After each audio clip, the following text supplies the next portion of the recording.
Okay, welcome everyone. We are sponsored by the Fish family, Nishmas Basi Bas Rabbi Shlam Ben Avraham Alevi Perel Bas Ruvain, and we learn dedicated Lili Nishmas Dov Ben Chaim L'Refu Shalem Efel Yomis Bchoros Yaakov Ben Bas Yaleah for the schus of Avraham and Yam Ben Ish Malki Yehudis and family, by Yoel Klugman and family, L'Refu Shalem for Avigdor Ayer Ben Rivka in the Bas Chayesara, Yitzchak Ben Tzion Ben Dusha, Rivka Bas Shira Leah, Chana Bas Shashabina, Meir Ben Esther Fadel Bas Chana, Meir Ben Chayesara. They should have a Refu Shalem and B'Ser Shecher Yisrael. So Mishnah 8 tells us, Rachel sheyolda kimin eis, if a female sheep, which is also known as a ewe, E-W-E, a female sheep gives birth to something that looks like a goat, a mutant, or the eis sheyolda kimin Rachel, or a goat that gives birth to a firstborn that looks like a female sheep, pater min ha-bechayra. Why? Because the mother and the child have to look the same. However, v'im yesh by mixas simonim, if it looks a little bit like the mother, in other words, if it has wool like the mother, or if it has hind legs like the mother, or front legs like the mother, then it's enough that it should be chayiv in bechar.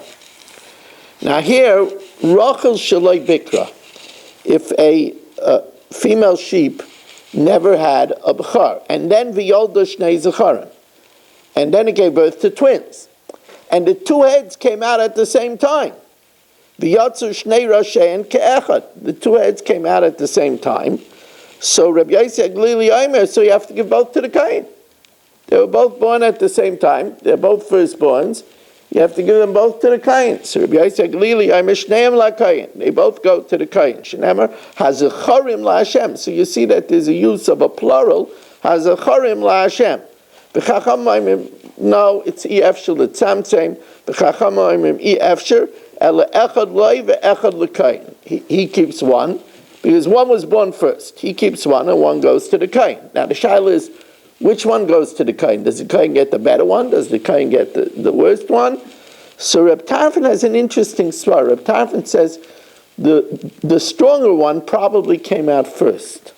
So Rabbi Tarfon Omer HaKayin Boiru Lo Yasayafa. The Kain gets the better one, because the stronger one probably came out first. Rabbi Akiva says no. Mishamnim Beinayim.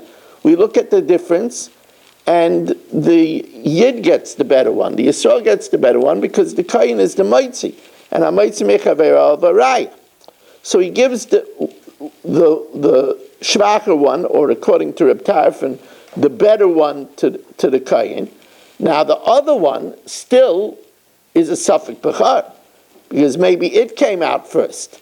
So therefore, it has to be left to pasture to get a mum before he's able to use it. Vasheni yira adshi yistav, he lets it pasture until he gets a mum. What about the Zroy al Chayayim B'Keva? So says the Gemara, V'chayev b'matanas. He has to give the Zroy al Chayayim B'Keva. Why? Because if it's really the Bechar, it belongs totally to the Kain. If it's not the Bechar, so then he has to give Zroy al Chayayim B'Keva, Mamanushach. So he gives the Zroy al Chayayim B'Keva. Rabbi Yossi Paiter, Rabbi Yossi says he's exempt because he already took care of his obligation of Bechar. And since this might be the one that's a Bechar, which is Pater in Zroy al Chayayim B'Keva, he doesn't have to give the Zroy al Chayayim B'Keva.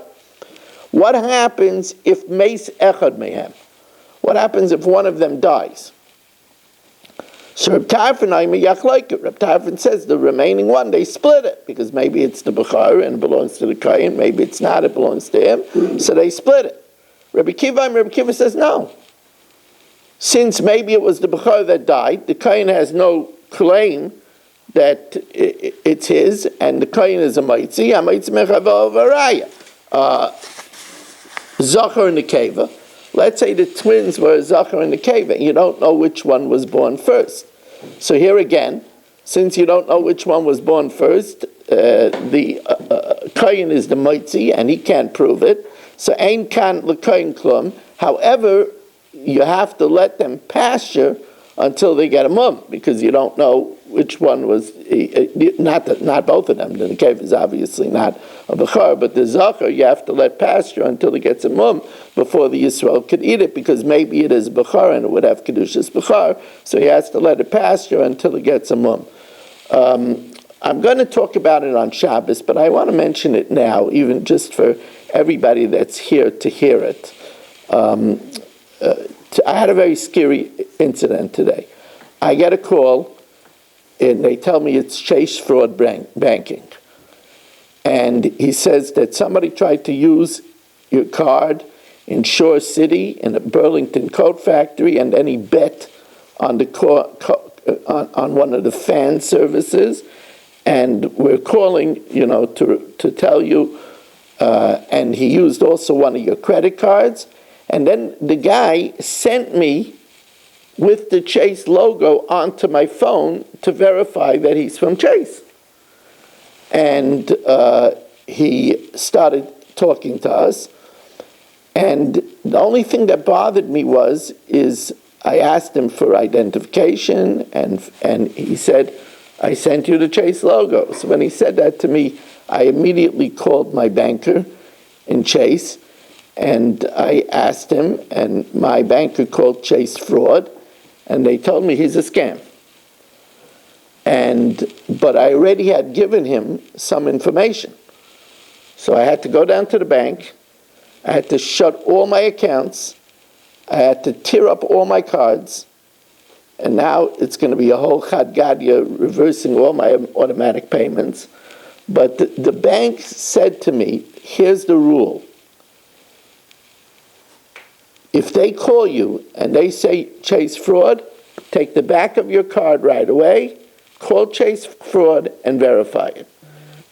They told me, the head of the bank told me that Lakewood Scoop just did a write-up about this. There's a rash of it in our community. But I have to tell you, this guy was so smooth. He even gave me another number to verify him. They're incredibly smooth. He knew a lot of my information. What's scary is he was able to go in. He said, I'm locking your account. He was able to lock my online account. He was able to do this. So which means that he probably could have taken stuff out of my account as well.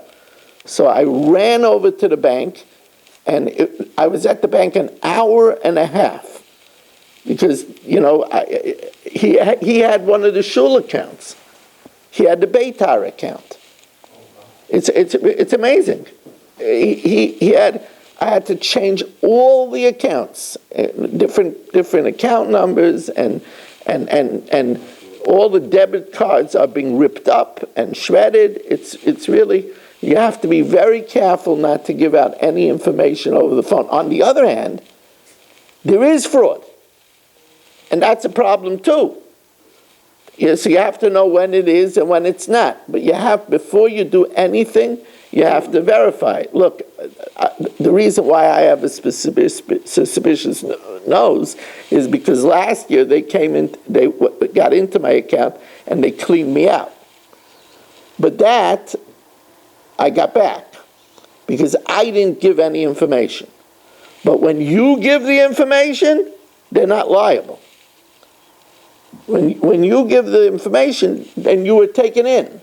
Then Chase isn't liable. Chase is only liable if you didn't do anything. What information did you give? What information did you give? Well, they wanted to know, they asked me, we have to stop payments, we need your expiration date, we need the number and back of the card. That was a stop. Yeah. Father, don't get about to hang up on me. Well, it's not true. Chase did call me. Chase Fraud called me to report fraud. They have to do that. You don't do on the phone. But what you have to do, they told me, the president of the bank told me, you need to cross-verify it. Immediately you'll say, okay, I'm calling Chase Fraud. Now, if they're the real thing, they'll say, okay. So what I did the first thing I did was, I have a personal banker. I called my personal banker, and I put a two-way phone. So he said, okay, this is Kate, it can't come from Chase. My ID is, what's your ID? The guy hung up. That's what, how your mother had that. Yeah.